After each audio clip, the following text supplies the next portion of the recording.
credit on a principal. All of these are bound by this rule.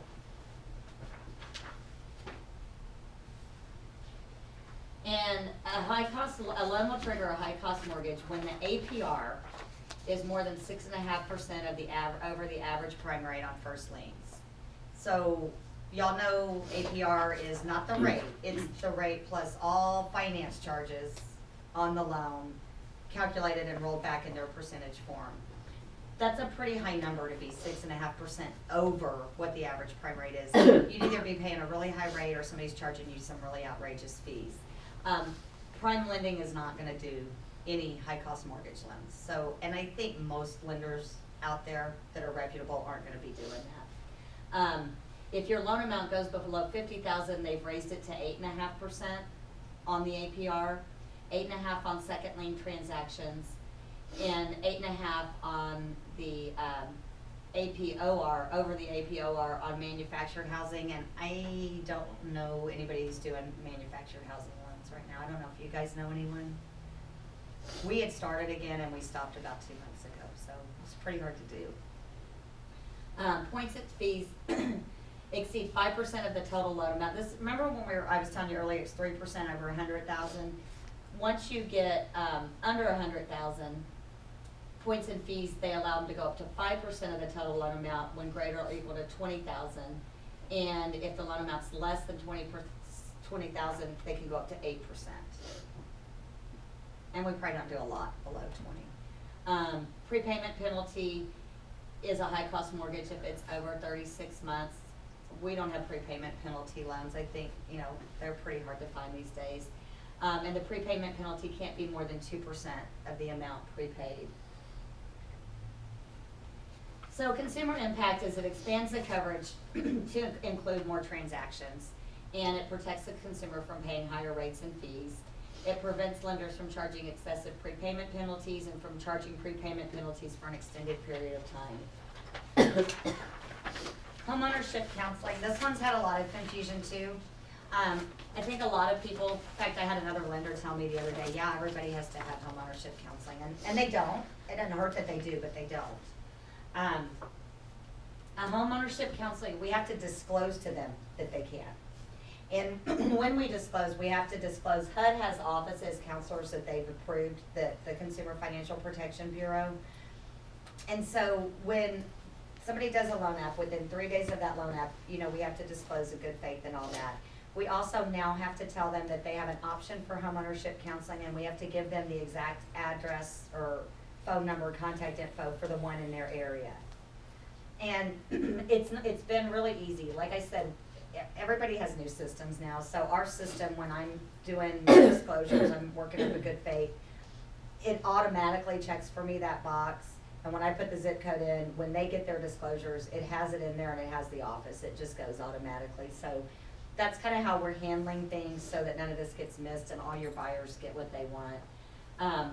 Consumers with high cost mortgage loans who are also or who are first time home buyers with negative AM, which you're not going to have or we're not going to have, they have to take home ownership counseling. So that's why I say the confusion comes in. They have to meet criteria that's highly unlikely.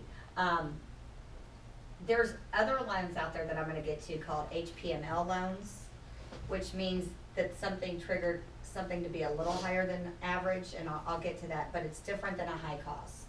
A high cost is going to be really rare.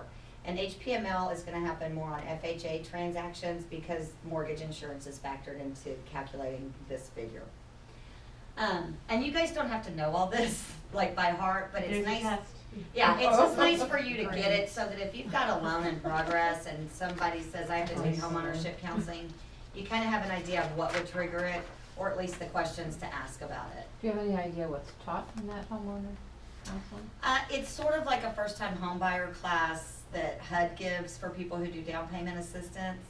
So it explains to them it's basics, the home process, home buying process, and what's an appraisal and inspection, the stuff you guys teach them anyways, what's an estimate, what to look for, what are interest rates. So it's really first-time home buyer basics, and they are free classes, by the way.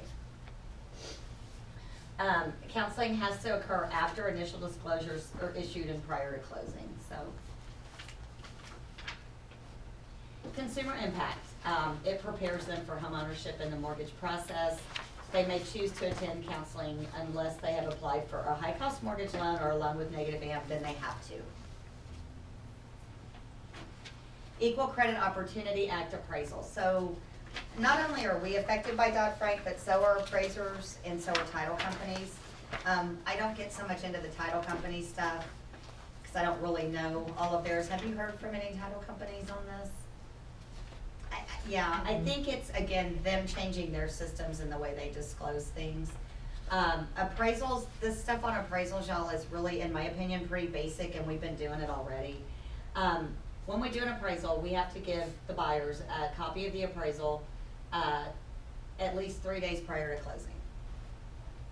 And 3 days? 3 days prior.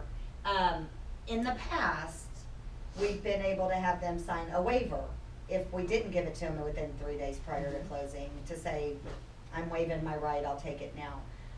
I've never not given one that far out anyways. I mean, it would be a weird situation typically, because we had put in place 2 years ago, when we do an appraisal, I have to turn into my underwriter to get final approval, a form they sign saying they received it. So when I get an appraisal, the first thing I do is just forward it. I get an email and I forward it to the buyer and I forward the form and they send it back to me. So the difference is, it doesn't say I got it in time. They used to check a box. I got it in time, or I'm waiving my right because I got it late. It just says I got it in time and they sign it and send it back. Additionally, what we have to provide the applicant, sometimes if we have a second appraisal, you know, you have these situations. I had one recently where I had a really unique property. It was a duplex where there were no other duplexes, and the appraiser met value, but he went all over town to get these, and he had some pretty big adjustments. And y'all know the underwriters have a call on this. So the underwriter said, I want a field review of that. And we did a field review, and the guy came in super low. And my buyer said, I know that it's worth that. I mean, I know what I'm gonna rent it for. And it was an FHA loan. He was gonna occupy one side. And so I called our underwriter, we call him our team lead. He's the head of our Texas department. And we talked about it, and he said, get a third. That would be a good way to get an opinion. So we got a third. The third actually met value, just like the first, and was almost identical to the first. And he addressed both the field review and the first. And so we did the loan. But the point with this now is, when we do these things, every one of those reports has to go to the buyer. The first, the field, the second. We can't use the same appraiser for a second appraisal on a property, and we can't do that anyways. And appraisal reviews, when value is recertified, has to be given to them. And so these were the two types of things we had on that one transaction. Y'all have any questions on that? Provides transparency to the consumer regarding the value of their property and the value of the lender assessed in their underwriting decision. It supplies the appraisal at least 3 days prior to closing, giving the buyer time to look it over before they obligate themselves to the loan. And it allows them time to renegotiate their sales contract when appropriate. And you know, that's if value came in low, then everybody kind of goes back to the table on that. High price mortgage loans and the appraisal. Okay, new rules on appraisals for higher price mortgage loans. A full appraisal is required on higher price mortgage loans. AVMs, those are what we used to call drive-bys, or the automated value we get online. We haven't allowed those in a long time anyway, so every loan really already, that's why I'm saying a lot of this stuff seems scary, but we're already doing it. They already get a full appraisal. A second appraisal is required for high price mortgage loans that are also flips. So now if you've got a high price mortgage loan that's a flip property, the rules are almost the exact same as on an FHA with a flip. If it's resold within 1 to 90 days and the sales price is 10% over the previous price, or it's 91 to 180 days and the sales price is 20% over what the seller paid for it, then we have to get a second appraisal by a second appraiser, and that has to be done and given to the buyer before the 3-day time limit before closing. Consumer impact. Again, it's better for the buyer. It's insurance. the HPML status of the loan is based on current market conditions. They're not overpaying for the property. It protects the consumer from purchasing a flip that has an inflated value, and using a different appraiser gives you a good check and balance. You're not using the same guy. It's kind of common sense stuff. And this really, why make prime lending your lender of choice? This just tells you what we've done, and it's kind of what I've been hitting on all along. We don't have companies whose fees would be included in the points fees, and I actually didn't mention that. If you've got a lender that has an affiliation with the title company or owns the title company, then more fees are calculated in that 3%. So anytime you're doing an affiliation thing, they've got more stringent guidelines on what fees are included in that 3%. We don't have affiliations. We don't own any sister type companies. We have a multitude of investors that will purchase both QM and non-QM. We actually are Fannie Mae and Freddie Mac Direct. We do sell to Wells and Chase, and we sell our jumbos to Redwood and some other people. And our Fannie Freddie Direct, actually, there are loans, but they got a servicer in Dallas who services them. So we don't sell to a lot of crazy people, but we've got sources if we need to have them. We have a great underwriting department, knowledgeable, prepared. The nice thing about us too is that we have that step ladder. Like I said, I called that team lead.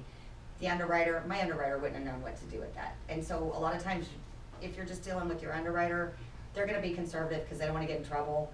But we have a step ladder approach where we can keep going up the ladder if we feel like something was just silly or the documents we provided were good enough. And they're good, they're nice, easy to talk to. We've already done all these underwriting standards, so we're not doing anything new. And obviously we have training. We have lots of training. We don't do any negative AM loans. We don't do prepayment penalties. We don't do those high cost loans that I talked about in the beginning with the 6.5% over the average prime. We don't have an appraisal management company. We have an appraisal desk that then orders out, but it's not a management company like some people have formed. If somebody is on our appraisal list and they get bad reviews, then they don't stay on our appraisal list. We have a loan origination system. This is just what I was telling you. We have all these compliance things in place. So it's not like you're gonna ever get to closing and, oh, we screwed up. Everything's delayed, we have to wait. We did these hard stops, which we all hate because it does slow us down a little bit, but it keeps us from making any mistakes that would come back later. And we participate, obviously. We're bank owned, so we've got a lot of people out there that go to all of these events and meet with all the lobbyists and those kind of people. Do you guys have questions? Your underwriting staff is in-house?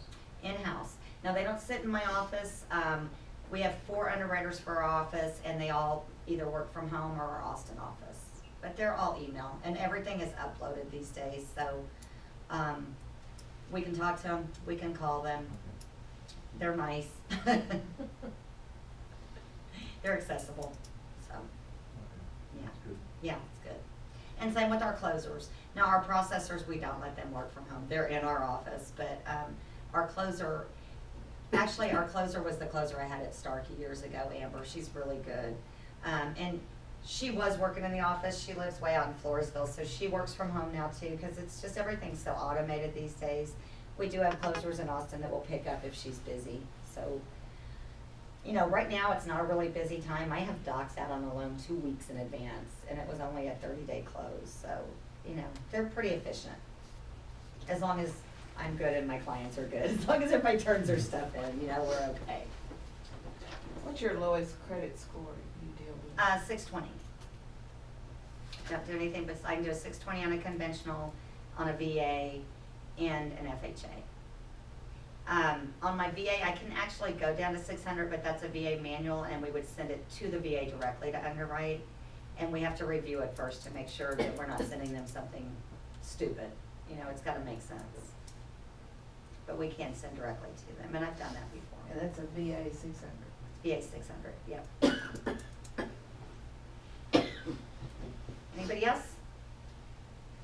All right. I was out of business cards. My numbers, I know, I ordered them and they're not here yet, but My number's on there, if you guys have questions or need anything, it's on that flyer, and feel free to, and I drop breakfast here every Monday morning for Mallory's accountability